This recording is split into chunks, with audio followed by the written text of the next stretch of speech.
ऐसे करो ना विदा।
रेफा, इतना डर, इतना अविश्वास कि आज भी हमें वो जानवर समझ रही हो जो तुम्हें चोट पहुंचा सकता है।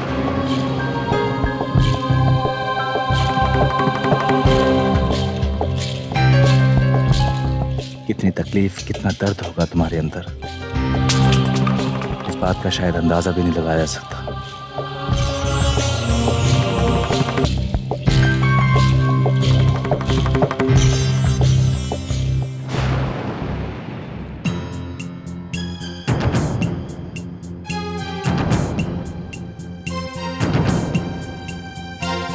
जी, हमें दीजिए।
शुक्रिया करना चाहते थे हम आपसे,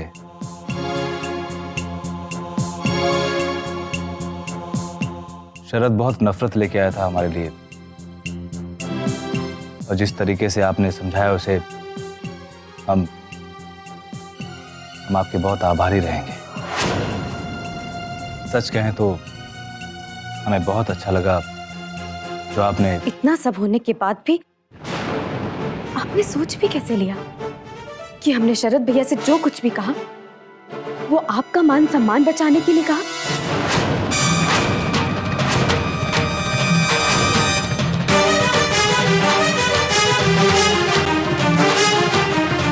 हमने मान खोया है अपना दुनिया के सामने, चील भांग हुआ है हमारा,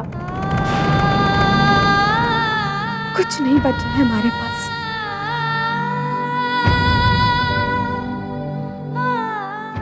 हम ये नहीं चाहते कि हमारे घर वाले ये सोचे कि जीवन भर हमें जो संस्कार दिए उन्होंने, इस महल में आने के बाद अपनी नफरत की आग में हमने उन्हें जला दिया।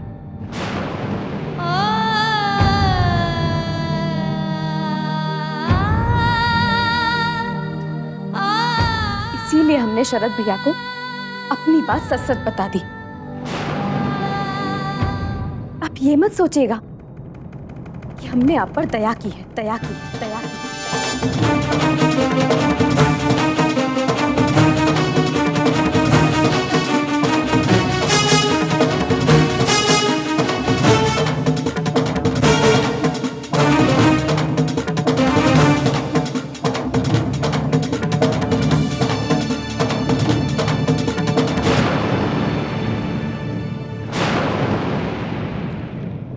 हमें माफ कर दीजिए भैया, लेकिन हम और क्या करते, क्या कहते आपसे?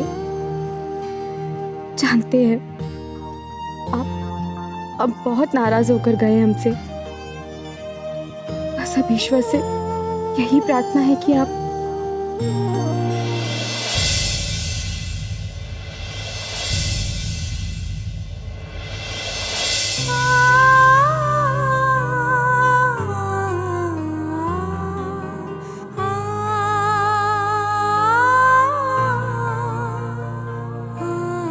जानती हूँ कि रेवा को बहुत चाहता है तू, पर कहीं ना कहीं उसका अपराधी मानता है मुझे।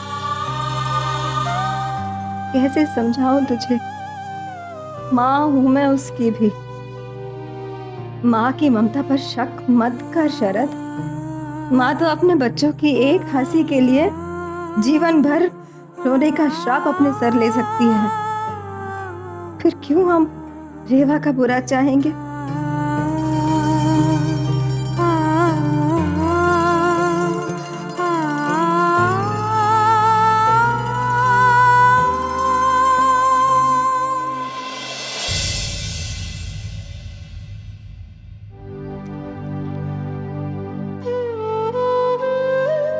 कैसे समझाऊं अपने इस शरद को कि मेरा कलेजा भी तड़पा होगा जब अपनी मोड़ी को उस आदमी के हाथों सौंपा मैंने, जिसने इस घर की सारी खुशियां छीन ली। कैसे समझाऊं मैं अपने बच्चों को कि जो आज दर्द है कल उसी दर्द की दवा बन सकता है।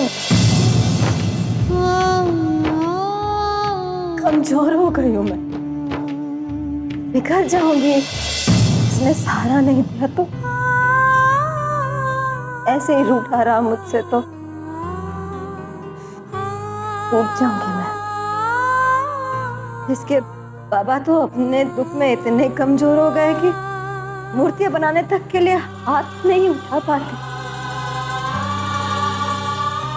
जो जमा पूंजी थी सब खत्म। अब कैसे समझाऊं इसे मैं कि इसे अपने घर की जिम्मेदारी अब उठानी पड़ेगी। मेरा शरद बहुत समझदार है भौरिया, मुझे थोड़ा वक्त चाहिए संभलने में। फिर देखना कैसे तेरा सारा दुख दूर कर देगा।